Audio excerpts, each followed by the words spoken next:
Last class में हम लोगों ने पढ़ा था कि पाउडर का क्या क्या हम लोग जान गए थे, उसका डेफिनेशन, क्लासिफिकेशन, पाउडर का एडवांटेज, डिसएडवांटेज। ठीक है, चलिए अब हम लोग जो है सो आज पढ़ेंगे stability problems occurs in powder. ठीक है, क्या stability problem occurs in powder. ठीक है, चलिए अभी अब स्टेबिलिटी प्रॉब्लम क्या होता है, इस शब्द को सुन के आपके मन में क्या आ रहा है? स्टेबिलिटी प्रॉब्लम्स क्या हो सकता है? वैसे प्रॉब्लम्स जिसमें जो है सो लाइक जो वैसे पाउडर्स जो होते हैं ना, वो अगर उनके स्टेबल रहने में कुछ प्रॉब्लम अगर अकर्स होता है, ठीक है, पाउडर के स्टेबल रहने में कोई अगर प्रॉब्लम होता है तो उसको क्या बोलेंगे हम लोग? Stability problem. ठीक है, जैसे हम लोग बात करेंगे, अगर ये हमारा एक पाउडर है, ठीक है, अब देखो इसके अंदर जो पार्टिकल्स हैं, ये पार्टिकल्स हैं पाउडर के। अब इसमें क्या होगा, कुछ ना कुछ मॉइस्चर प्रेजेंट होगा, होगा ना मॉइस्चर। अब एक कंडीशन ऐसा होगा कि इसके अंदर जो मॉइस्चर है, उस पाउडर के लिए भी कुछ रिक्वायर्ड मॉइस्चर होते हैं, है ना, और उस मॉइस्चर से अगर उसके रिक्वायर्ड क्वांटिटी से ज़्यादा अगर हो जाए मॉइस्चर, वो भी उस पाउडर को स्टेबल रहने के लिए खतरा है कि नहीं। अब अगर नेक्स्ट कंडीशन एक क्या होगा कि उसमें जो रिक्वायर्ड कंडीशन में जो हमको मॉइस्चर चाहिए है, अगर वो कम हो जाएगा, है ना, वो भी उसके स्टेबिलिटी में एक प्रॉब्लम कॉज करेगा। दो कंडीशन ये हो गया, है ना। तो इस दो मेन कंडीशन पे जो हमारा स्टेबिलिटी प्रॉब्लम अकर्स होता है, वो मेन कौन सा होता है? इफ्लोरोसेंट पाउडर, दूसरा होता है हाइड्रोस्कोपिक पाउडर, और तीसरा एक डिफरेंट टाइप से होता है, अभी हम लोग नेक्स्ट आगे बात करेंगे इसके बारे में,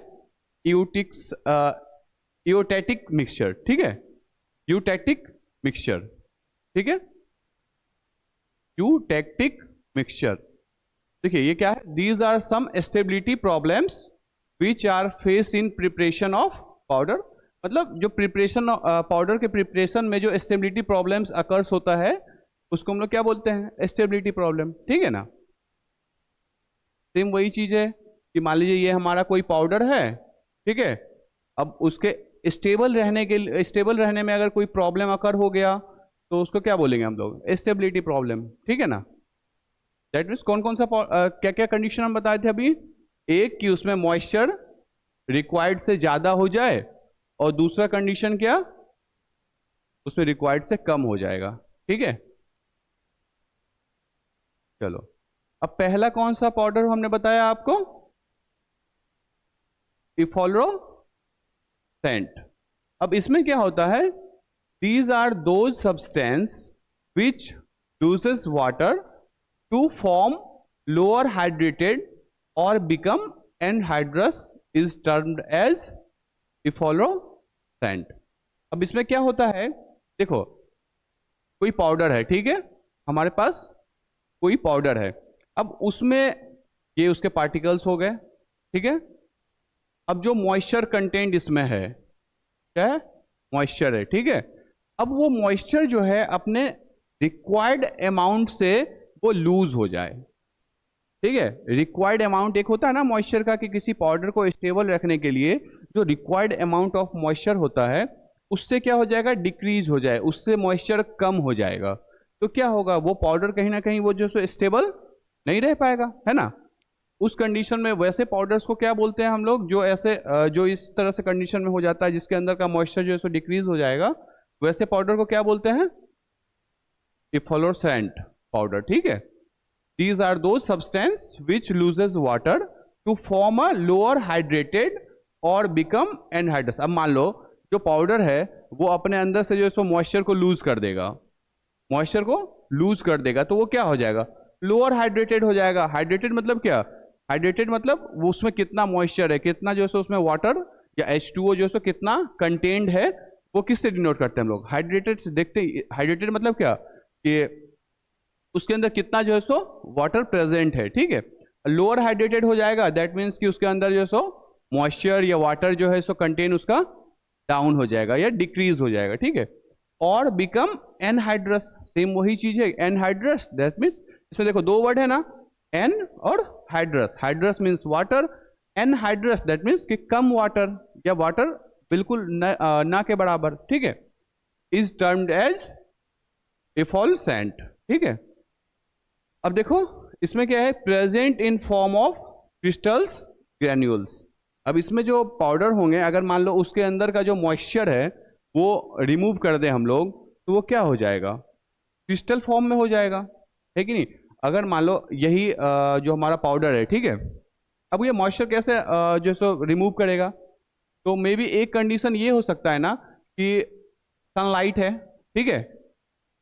अगर हम उस पाउडर को कहीं मान लो खुला में रख दिए या कहीं भी उसको अच्छे से हम क्लोज नहीं किए हैं, तो ये हो सकता है ना कि जो हमारा सनलाइट है वो उसको अफेक्ट करेगा और सनलाइट की वजह से इसका मॉइस्चर जो है वो रिमूव हो जाएगा, है कि नहीं।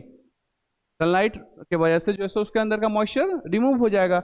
या एक कंडीशन ये भी हो सकता है, हम लोग इसको सन नहीं मान के मान लो कोई हीटिंग एजेंट मान ले, लाइक हीटिंग मेटल हो गया, तो हम उस पाउडर को जो है उसमें थोड़ा सा हीट दिए हल्का सा, और उसके अंदर का जो है मॉइस्चर रिमूव हो गया, जिसके वजह से जो क्या हो गया वो अनस्टेबल हो गया, ठीक है। वैसे पाउडर्स को हम लोग क्या बोलते हैं, एफोल्सेंट पाउडर, ठीक है। अब इसका एग्जाम्पल क्या हो जाएगा, सोडियम कार्बोनेट, और उसी को सोडियम कार्बोनेट को क्या बोलते हैं, Na2CO3। अब वो फॉर्म क्या बनेगा, अगर उस पाउडर के अंदर से हम लोग मॉइस्चर को हटा देंगे तो क्या बन जाएगा, क्रिस्टल फॉर्म में आ जाएगा, क्रिस्टल ग्रेन्यूल्स वो फॉर्म कर लेगा, ठीक है। चलो नेक्स्ट स्टेबिलिटी प्रॉब्लम कौन सा है, हाइड्रोस्कोपिक पाउडर। हाइड्रोस्कोपिक पाउडर क्या होता है, इसके अंदर जो होगा ना, अभी मैंने दो कंडीशन क्या बताया था, एक में वाटर का लेवल ज्यादा हो जाएगा, एक में कम हो जाएगा। एफोल्सेंट वाले में क्या हुआ, वाटर का लेवल, मॉइस्चर का लेवल कम हो गया। हाइड्रोस्कोपिक नाम सुन के ही लगता है कि उसमें जो हाइड्रोजन लाइक वाटर जो है वो थोड़ा ज्यादा हो जाएगा, है कि नहीं। हाइड्रोस्कोपिक पाउडर्स में क्या होगा कि लाइक मान लो ये उसका पार्टिकल है, किसका, पाउडर का। अब इसके अंदर ये मान लो जो है सो मॉइस्चर कंटेंट है, ठीक है। अब इस कंडीशन में क्या होगा, जो हमारा पाउडर होता है, ठीक है, जो पाउडर डोजेस फॉर्म है या जो पाउडर होता है, वो क्या करेगा कि हमारे एटमॉस्फेयर में जो मॉइस्चर कंटेंट होता है, तो क्या करेगा कि वो मॉइस्चर अपने अंदर जो है सो एब्जॉर्ब कर लेगा। क्या करेगा, मॉइस्चर को वो एब्जॉर्ब कर लेगा। मान लीजिए अभी जो हमारा मौसम है जैसे बरसात का, ठीक है, तो अभी जो हमारा एटमॉस्फेयर है, जो एयर है, जो हमारे चारों तरफ जो एयर फैला हुआ है, उसमें क्या होता है, मॉइस्चर कंटेंट ज़्यादा होता है ना। बरसात के दिनों में जो वाटर कंटेंट होता है, जो ह्यूमिडिटी लेवल होता है, बोलते हैं ना हम लोग ह्यूमिडिटी लेवल अभी हाई है, तो जो ह्यूमिडिटी लेवल जो है, जो ह्यूमिडिटी है वो क्या होता है, हाई होता है। जब उस पाउडर को हम लोग खुले में या लाइक बाहर कहीं गलती से क्या होगा, उसको अच्छे से क्लोज नहीं किए हैं, तो उस कंडीशन में क्या होगा कि जो बाहर से जो मॉइस्चर है वो भी अंदर की तरफ एब्जॉर्ब होने लगेगा, है कि नहीं। मॉइस्चर क्या होगा, एब्जॉर्ब होने लगा। अब देखो एग्जाम्पल की बात करें ना, अगर हम लोग के घर में मान लो ये एक पेपर है, उस पेपर के ऊपर हम लोग सॉल्ट रख दिए, सॉल्ट मीन्स क्या, NaCl, है ना। NaCl को हम लोग रख दिए पेपर के ऊपर, तो आप लोग घर में देखते हैं ना, अगर पेपर के ऊपर या लाइक घर में अगर आप नमक को यूज करते हैं तो, और उसको अच्छे से अगर क्लोज नहीं करेंगे, मम्मी लोग बोलती है ना कि अगर नमक को यूज कर रहे हो तो उसको अच्छे से क्लोज कर दो, नहीं तो क्या होगा कि जो बाहर जो एटमॉस्फेयर में जो ह्यूमिडिटी है, जो मॉइस्चर लेवल है, वो उसमें अटैक करेगा, और वो जो है सो उसको अटैच करके वो देखते हैं ना बरसात के दिनों में नमक गीला गीला सा हो जाता है, किस रीजन से होता है, वो नमक जो है वो हाइड्रोस्कोपिक पाउडर है, वो एटमॉस्फेयर से जो है सो मॉइस्चर को कंटेन कर लेता है, जिसके वजह से जो है सो उसके अंदर मॉइस्चर लेवल इंक्रीज हो जाता है, और उसके वजह से क्या होता है, उसके स्टेबिलिटी को इफेक्ट करता है। जो मॉइस्चर अगर ज़्यादा हो जाएगा नमक के अंदर, तो वो जल्दी से गल के ख़त्म हो जाएगा, फिर क्या हम लोग उसको यूज़ कर पाते हैं क्या, अच्छे से नहीं यूज़ कर पाते हैं, तो वो भी तो उसके स्टेबिलिटी के लिए एक प्रॉब्लम है। एक्सेसिव ह्यूमिडिटी, एक्सेसिव वाटर अगर उसके अंदर कंटेंट हो जाएगा, तो हम लोग उसको क्या है, अच्छे तरीके से यूज़ नहीं कर पाएंगे, वो स्टेबल नहीं रह पाएगा। तो वैसे पाउडर्स कौन से पाउडर होते हैं, हाइड्रोस्कोपिक पाउडर, ठीक है। These are those powders which absorb moisture from atmosphere। ये पाउडर्स कहाँ से मॉइस्चर कंटेन करते हैं वो लोग, वो पाउडर्स एटमॉस्फेयर से, ठीक है। Are called hygroscopic powders. कोई दिक्कत नहीं समझने में। हाइड्रोस्कोपिक पाउडर्स वैसे पाउडर्स होते हैं, वैसे पाउडर डोजेस फॉर्म होते हैं जो एटमॉस्फेयर से क्या करते हैं, मॉइस्चर को कंटेन कर लेते हैं, ठीक है। उसके वजह से क्या होता है कि स्टेबिलिटी प्रॉब्लम अकर्स होता है, ठीक है। एग्जाम्पल अभी मैंने क्या बताया था आपको, एक नमक NaCl, जो घरेलू एग्जाम्पल है एक तरह से, NaCl, पेप्सिन और अमोनियम क्लोराइड, ठीक है। चलिए अब हम लोग नेक्स्ट बात करेंगे किस चीज का, यूटेक्टिक मिक्सचर, ठीक है। यूटेक्टिक मिक्सचर क्या होता है, देखो ये ऐसा मिक्सचर होता है ना जिसमें हम लोग दो डिफरेंट पाउडर को, दो डिफरेंट पाउडर, मान लीजिए ये पाउडर A है, ये पाउडर B है, ठीक है। अब इस दोनों का जो मेल्टिंग पॉइंट है, जो MP है, मेल्टिंग पॉइंट है, वो उसका डिफरेंट होगा। दो डिफरेंट पाउडर है मतलब उसका मेल्टिंग पॉइंट क्या होगा, अलग अलग होगा, डिफरेंट होगा। मान लीजिए जो पाउडर A था उसका मेल्टिंग पॉइंट 40 डिग्री सेल्सियस था, ठीक है, और जो पाउडर B है उसका मेल्टिंग पॉइंट 50 डिग्री सेल्सियस था, ठीक है। अब जब हम इस दोनों को जो है सो आपस में उसको मिक्स कर देंगे, ठीक है, उसका मिक्सचर फॉर्म करेंगे, उसमें क्या बनेगा मिक्सचर, उसका उसमें क्या क्या होगा, उस मिक्सचर में A होगा और B होगा ना, दोनों का पार्टिकल उसमें इंक्लूड होगा, ठीक है।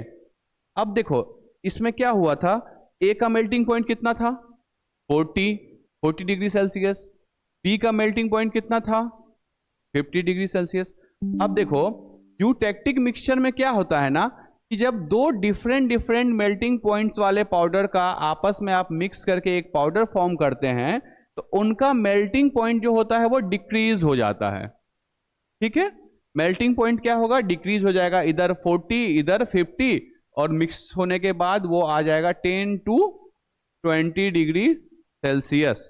ये C है, ऐसा ये नहीं समझ आना कि C है, ठीक है, 10 to 20 डिग्री सेल्सियस। अब देखो 10 to 20 डिग्री सेल्सियस क्या होता है, हमारा जो नॉर्मल रूम टेम्परेचर होता है वो कितना होता है, 25 डिग्री सेल्सियस होता है ना। अब आप एक चीज गौर कर रहे हो, ये जो 10 to 20 डिग्री सेल्सियस जो है वो हमारे रूम टेम्परेचर से भी कम है ना। अब मेल्टिंग पॉइंट का मतलब क्या होता है कि वैसा क्रिटिकल जो है सो टेम्परेचर, जिस टेम्परेचर के ऊपर जो हमारा सॉलिड पार्टिकल्स जो है वो मेल्ट होना स्टार्ट हो जाएगा या मेल्ट हो जाएगा, वही होता है ना मेल्टिंग पॉइंट, फ्रीजिंग पॉइंट, ये सब आप लोग पढ़े हो ना। तो मेल्टिंग पॉइंट क्या होता है कि वैसा क्रिटिकल टेम्परेचर जिस पे हमारा जो है सो पार्टिकल्स मेल्ट होना स्टार्ट हो जाएगा, उसको क्या बोलते हैं, मेल्टिंग पॉइंट। अब जब हमारा melting point 10 to 20 degree Celsius हो गया तो हमारा जो ये मिक्सचर जो हम लोग फॉर्म किया है A एंड B का मिक्सचर, वो क्या हो जाएगा, नॉर्मल रूम टेम्परेचर पे लिक्विड स्टेट में आ जाएगा, है ना। Normal room temperature 25 degree Celsius, इसका melting point 10 to 20 degree Celsius, इस वजह से जो सो हमारा मिक्सचर लिक्विड स्टेट में हो जाएगा, इसके वजह से due to lower melting point of the mixture, ठीक है। अब देखो इसका हम लोग डेफिनेशन पढ़ते हैं फिर से, it is the mixture of two solid particles. जो यूटेक्टिक मिक्सचर जो होता है वो क्या होता है, दो सॉलिड पार्टिकल्स का ही मिक्सचर होता है। सॉलिड पार्टिकल्स क्या, पाउडर जो है वो भी सॉलिड डोजेस फॉर्म होता है ना, तो ये क्या है, दो सॉलिड पार्टिकल्स का जो है सो मिक्सचर होता है, in which their melting point is reduced due to mixing. इनका जो मेल्टिंग पॉइंट होता है, अभी मैंने एग्जांपल में बताया था ना आपको, एक का मेल्टिंग पॉइंट 40 डिग्री सेल्सियस, दूसरे का 50 डिग्री सेल्सियस, जो जब दोनों आपस में कंबाइन हुआ तो उसका मेल्टिंग पॉइंट डिक्रीज होके 10 to 20 डिग्री सेल्सियस, और due to room temperature, normal room temperature कितना, 25 डिग्री सेल्सियस, इसका melting point 10 to 20 degree Celsius, इसके वजह से क्या हो जाएगा, वो मिक्सचर जो है सो लिक्विड स्टेट में चला जाएगा, है ना। इसमें क्या हमने बताया अभी आपको कि the melting point is reduced due to mixing के वजह से उनका मेल्टिंग पॉइंट रेड्यूस हो जाएगा, and the mixture is converted into liquid form at room temperature पे जो मिक्सचर है वो किस में कन्वर्ट हो जाएगा, लिक्विड फॉर्म में, ठीक है। रूम टेम्परेचर दैट मीन्स क्या, उसको नॉर्मल टेम्परेचर भी हम लोग बोलते हैं, है ना। समझ में आ गया यूटेक्टिक मिक्सचर क्या होता है। इसके वजह से भी जो होगा हमारे पाउडर का, अब हम तो यहाँ दो अलग अलग पाउडर डोजेस फॉर्म लिए थे ना, A एंड B, इस अब दोनों को मिक्स करके हमको कोई डोजेस फॉर्म बना, कोई ड्रग बनाना है, तो उसके वजह से जो है उसका स्टेबिलिटी प्रॉब्लम अगर हुआ ना, वो क्या हो गया, जो हमको बनाना था क्या, यहाँ पे पाउडर बनाना था, दो पाउडर को मिक्स किए थे और वो क्या हो गया हमारा, लिक्विड हो गया, तो उसके स्टेबिलिटी में एक प्रॉब्लम ये भी अगर किया है ना। तो वैसे जो मिक्सचर फॉर्म होते हैं उसको हम लोग क्या बोलते हैं, यूटेक्टिक मिक्सचर। ठीक है, यहां तक कोई दिक्कत। अब देखिए इसके एग्जाम्पल की अगर हम लोग बात करें तो क्या होगा, मीथेनॉल और थाइमोल। कौन कौन सा, मीथेनॉल और थाइमोल। ये दो जो होता है ना आपस में अगर ये सेपरेट रहेगा हमारा मीथेनॉल और थाइमोल, तो वो क्या है, दोनों पाउडर होता है। ठीक है, अब उस दोनों पाउडर को अगर हम लोग मिक्स कर देंगे आफ्टर मिक्सिंग, ठीक है, उसका मिक्सचर बना लेंगे, तो उससे क्या हो जाएगा कि जो हमारा मिथेनॉल और थाइमोल का जो पाउडर था वो क्या हो जाएगा, लिक्विड फॉर्म में कन्वर्ट हो जाएगा। ठीक है, कोई दिक्कत। चलिए आगे बढ़ते हैं हम लोग। अब हमारा है next topic, geometric dilution. Geometric dilution क्या होता है, अब देखिए जब हम लोग पाउडर जो डिफरेंट डिफरेंट जो एपीआईज होते हैं उससे जब हमको ड्रग बनाना होता है, ठीक है ना, तो अब देखो मैंने आपको क्या बताया था कि ड्रग जो है, जो एपीआई जो है वो डायरेक्ट हम एपीआई तो किसी को देते नहीं है, किसी को तो इंटेक, कोई इंटेक डायरेक्ट एपीआई करता है क्या, नहीं करता है। उसमें हम लोग क्या होता है, डिफरेंट डिफरेंट जो है सो एक्सिपिएंट्स को मिक्स करते हैं, है ना। अब देखो उस एक्सिपिएंट्स को एपीआई में मिक्स करने का भी जो तरीका होता है ना, वो क्या होता है, मेनली जियोमेट्रिक डाइल्यूशन के थ्रू हम लोग उसको मिक्स करते हैं। It is the method of preparation of drugs. अभी मैंने बताया था एपीआई और एक्सिपिएंट्स को मिक्स करेंगे तब ड्रग्स बनेगा, तो ये भी तो जो जियोमेट्रिक डाइल्यूशन जो होता है वो भी तो एक मेथड है। It is the method of preparation of drugs, basically किसके लिए, पाउडर डोजेस फॉर्म के लिए। ठीक है, which is basically used for potent drug substance. अब देखो पोटेंट ड्रग सब्सटेंस एक यहाँ पे आया ना मेन, कि पोटेंट ड्रग सब्सटेंस को डोजेस फॉर्म लाइक ड्रग्स के रूप में इनटेक करने के फॉर्म में लाने के लिए जो है हम लोग जियोमेट्रिक डाइल्यूशन यूज करते हैं। पोटेंट ड्रग सब्सटेंस क्या होता है, देखो पोटेंट ड्रग सब्सटेंस वैसा होता है, अगर हम लोग एग्जांपल से बात करें ना पोटेंट ड्रग सब्सटेंस, तो मान लीजिए दो ड्रग है हमारे पास, ठीक है, एक पैरासीटामोल है, ठीक है, और एक सिट्रीजिन है। ठीक, अब हम लोग को अगर सर्दी होता है तो हम लोग देखते हैं ना 5 mg जो है सो हम लोग सिट्रीजिन लेते हैं, 5 mg से 10 mg। ठीक है, अब पैरासीटामोल का जो टैबलेट आता है वो 550 mg का भी आता है ना। तो इस दोनों का जो आप डिफरेंस देख रहे हो, ये 5 mg और ये 550 mg, कितना ज्यादा क्वांटिटी का डिफरेंस है ना। तो इस टाइप के ड्रग्स जो कम अमाउंट में हम लोग इनटेक करते हैं, वैसे ड्रग्स को क्या बोलते हैं हम लोग, पोटेंट ड्रग।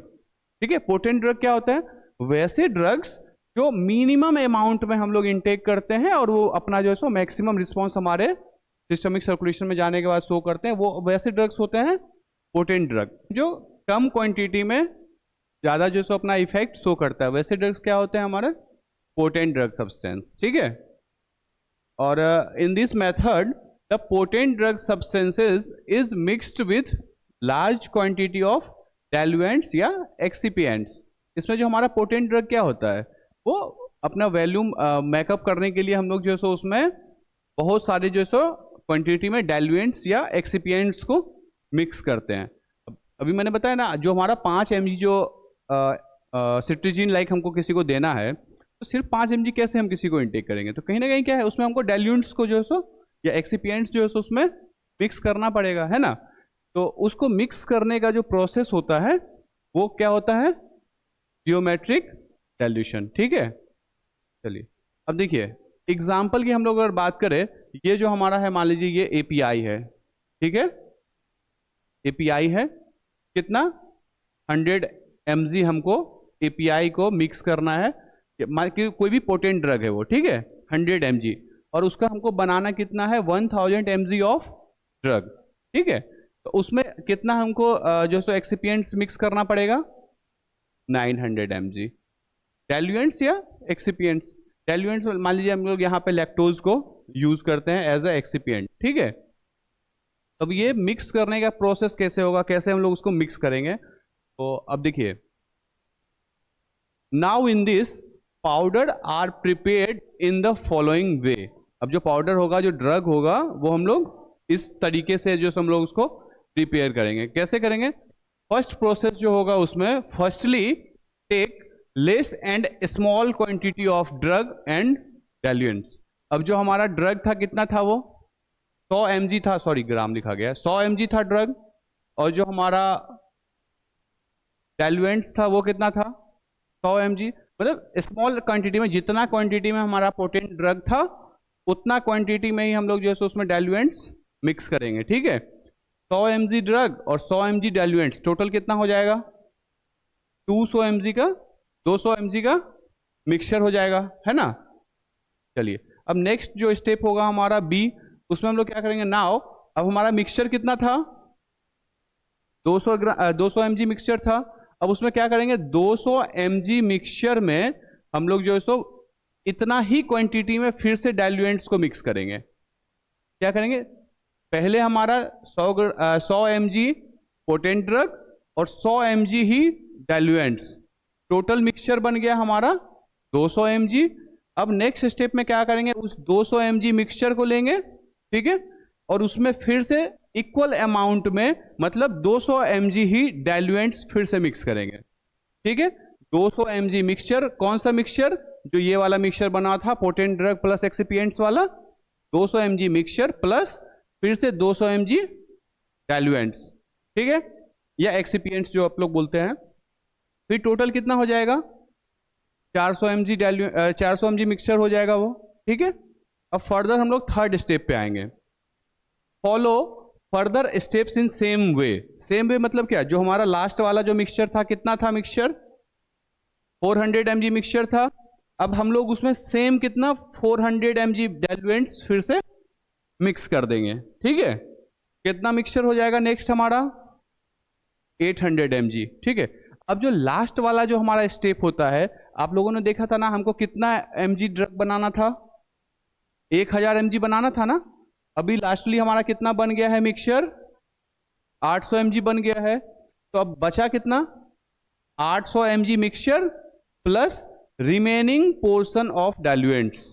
अब जितना भी रिमेनिंग पोर्शन बचेगा, लाइक अब तो हम लोग 800 mg अगर मिक्सचर ले लिए हैं, अगर फिर से उसमें 800 mg हम लोग जो है सो एक्सिपिएंट मिला देंगे तो वो तो ज़्यादा हो जाएगा ना, फिर वो ड्रग जो है सो काम नहीं करेगा हमारे शरीर में जाने के बाद, ज़्यादा एक्सिपिएंट्स हो जाएंगे उसमें।